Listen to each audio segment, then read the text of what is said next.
content session, and you can say insight into the writing of Usman Semben, who is presented today by Ekwa Aga, who is basically looking at the genre of his work.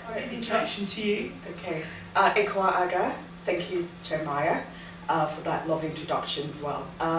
I started off with a BA in political science, but also understanding that politics was also part of African history as well. Because when you're looking at politics, you're looking at history, you're looking at literature, you're looking at obviously business as well. Because to study that continent, you have to make sure that it's all done in its entirety as opposed to being split.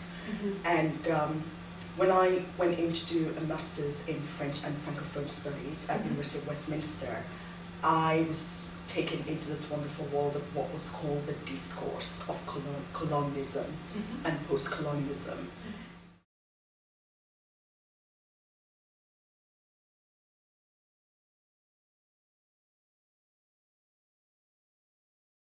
Through reading and research. And along the way, we were introduced to the world of Frantz Fanon, the world of Aimé Césaire. These are writers who were writing during the French colonial era, who were actually now looking at the psychological damage that colonialism had actually done.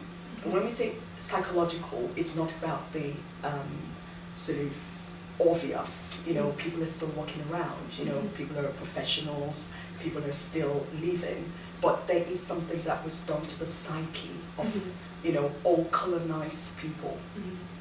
Along the way, these writers stood the ground and started reading in between the lines. Why is it that the negative representations of Africa are still around after all the research that people had also done?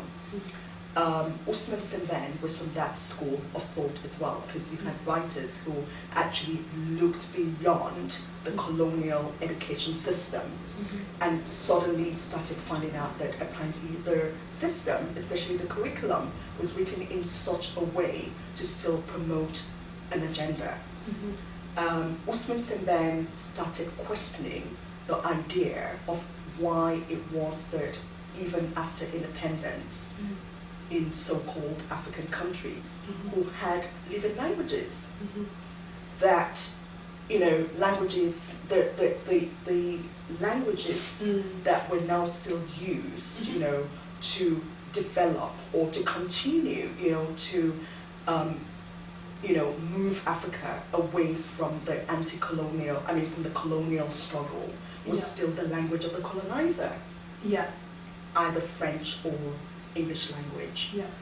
And this is where he started questioning, you know, why this was happening. You know.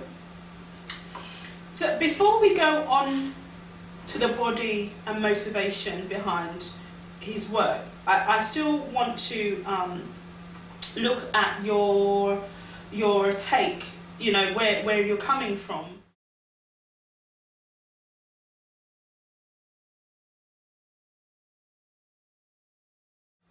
In terms of your research as an educator and as an educational provider, okay?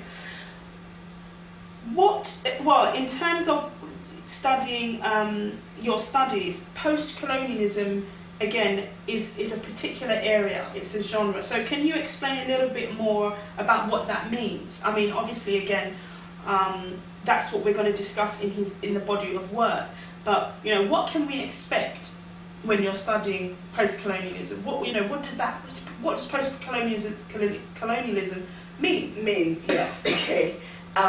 When we say post-colonialism, we're actually talking about the legacy of colonialism. Right. That legacy, what was actually left behind. Right, okay. And also, we're now looking at an era of what we actually call the a new form of colonialism happening. Because the post means we got independence.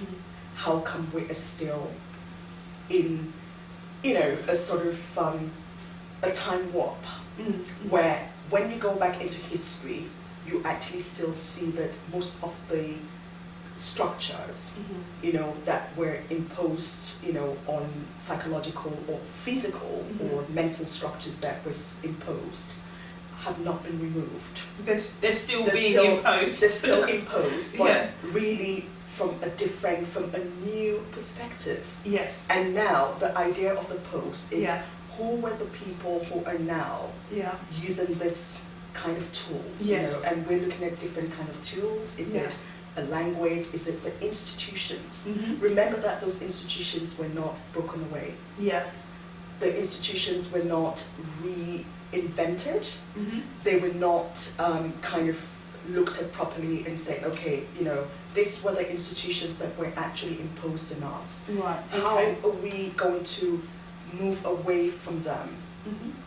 Okay, so essentially the area of study is looking at an imperialist regime or agenda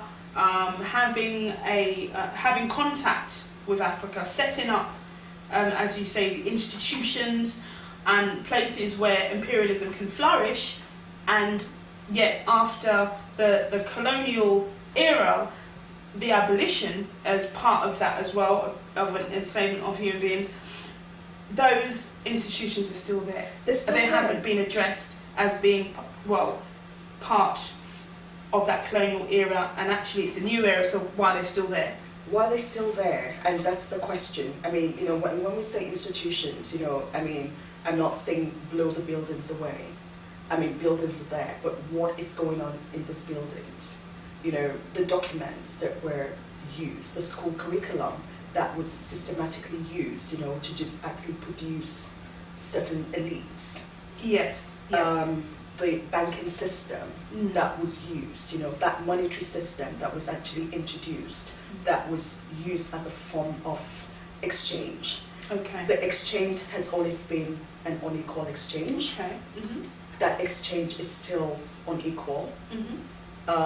We look at the schools, even the churches, the religious organizations that came into Africa, to actually tell us that our own culture or what we had on the ground. Okay, we're going to get to that bit soon as well, because again, Semben actually addresses that in one of his films. Yes, he does. So basically, as an educator, your background is in African development, again including neo-imperialism in a post-independent Africa, and obviously the definitions for those being doing case studies, various specialist research, the impact, the human impact, the psychological extremes of the interaction of that agenda, and then of course going over into the social barriers and the issue of the diaspora